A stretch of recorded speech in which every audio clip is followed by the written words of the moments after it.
Titus Andronicus. Well. You'd like to learn about the most interesting book in all of history.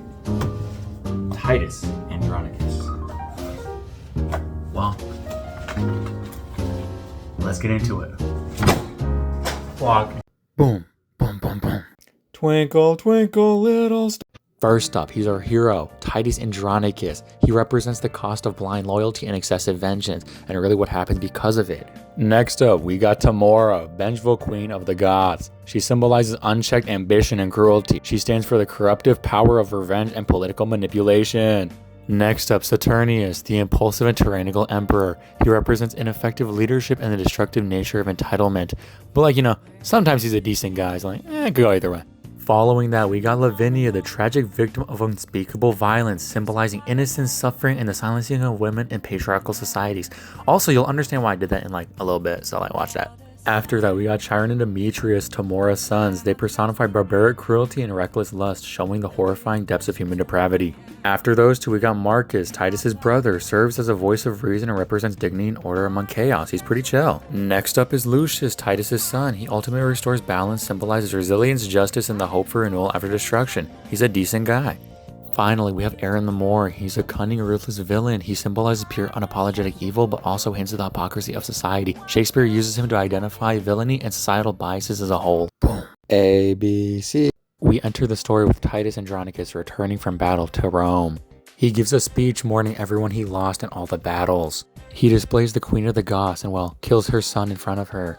And to add insult to injury, they burn him alive in front of her. They offer him the crown, but he's like, nah, that ain't me. I'm nonchalant. He elects Saturnius in his place, and he's like, I want your daughter. Huh? I want to date Tamora too. Huh? Well, I guess so. Come down here, Lavinia. I don't care that you're engaged. Mucius is like, she has rights. And then Titus is like, yeah, right. And then just stabs Mucius. When in Rome, you got a party after marriage, except Aaron. Tamora and Aaron meet up secretly. Aaron breaks the fourth wall, explaining his plan, and is like, hey, I'm a high gold. Bassianus is like, hey, honestly, you just evil, and walks away. Tamora's like, I can't let them do that to me. She goes on a tirade about needing revenge, and if you wonder why I didn't talk about Bassianus, oh my god. And then Demetrius is like, let me tag in, oh my god. Marcius yells out, your brother's down here and dead. Saturnius sees blood. He's like, oh my god, he might actually be dead. Tamora's like, well, Titus found a note from his sons. It says that they're going to kill Bassianus, pull him in a hole, and then hide gold to run away.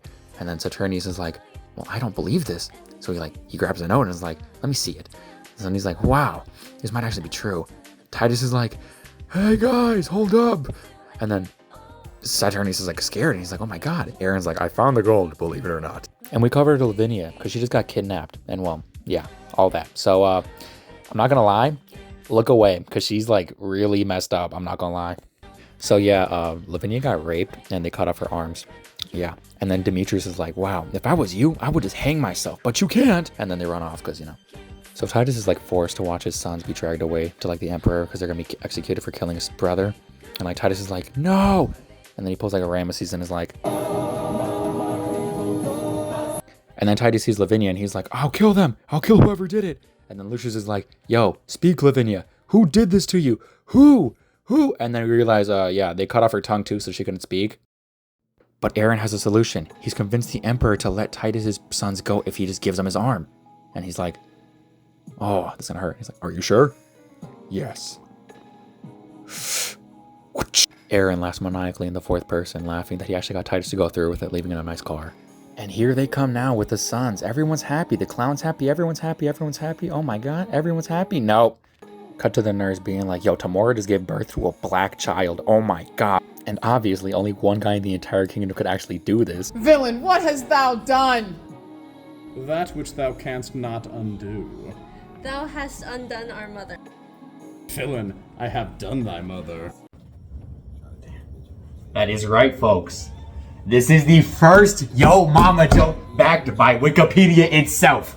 Do not test me. It is right there. It is in reverse, though, because it's on camera. But it's there. Peak fiction. And then Aaron is like, I am here. And it's like, don't worry, guys. I'll take it off your hands, even though it's dirty and black. And now Titus runs revenge. So he plans to crash their party. He's like, fire! And all goes. Boom, boom, boom. Nobody can like have their nice time. And Saturnius is rightly pissed, honestly. He's like, oh, we can't let him get away with this. Family bonding is needed, and they start fighting a fly because it's black. It reminds them of Aaron the Moor. I'm not lying, this is actually a thing. And they're all laughing a lot. Yeah, I know. Lucius is ready to capture Rome with his army. But just like before, guess who they caught? Aaron the Moor. And racism keeps happening. It only gets worse from here, I'm not gonna lie. Anyway, our goat Lavinia is like carrying hard, telling them who did it to her, hinting at like an archetype, lamb to the slaughter. It's not an archetype, I know. But then they're like, wow, we can make it out. Can anyone read it upside down though? After all that, Titus is like taking a shower and he's like really spazzing out. Really spazzing out. Really going for it. But anyway, we see Tamora and her 2 sons dressed up. And well, Titus has to get some of that. But he convinces her to leave the 2 sons with him. And he's like, look at these people, man, look. Chiron and Demetrius play along. Roar, caw. But then Titus stops playing along. Seize them. And they get jumped. Titus gives him a stern lecture and he's like, this is what happens when you mess with me. He just hangs him up like a potato or something. And he's like, please don't kill us. Whoosh, whoosh. And then Titus is like, no soup for you. Then Titus is like, should I kill my daughter? Okay. Saturnius is like, what did you do? And then Titus is like, well, really, it was Demetrius and Chiron, but like, you also told me to. And then Saturnius is like, well, bring them out. And he's like, well, she's actually eating them.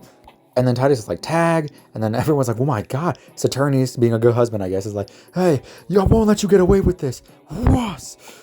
Boom! And then, yeah, Titus dies. And he's like, Lucius is like, I won't let you get away with this. Toss him on the chair. And well, if you need help, like, knowing what's kind of happen.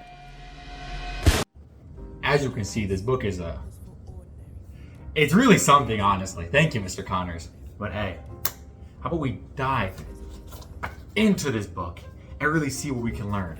Because there's some interesting parts that aren't completely horrible to listen to and talk about. Oh, that was better. Because this is Thriller! A major difference to the book is how this entire thing starts. The movie starts with a boy who's like obviously really psychotic to show that like violence is basically in human nature no matter what you do.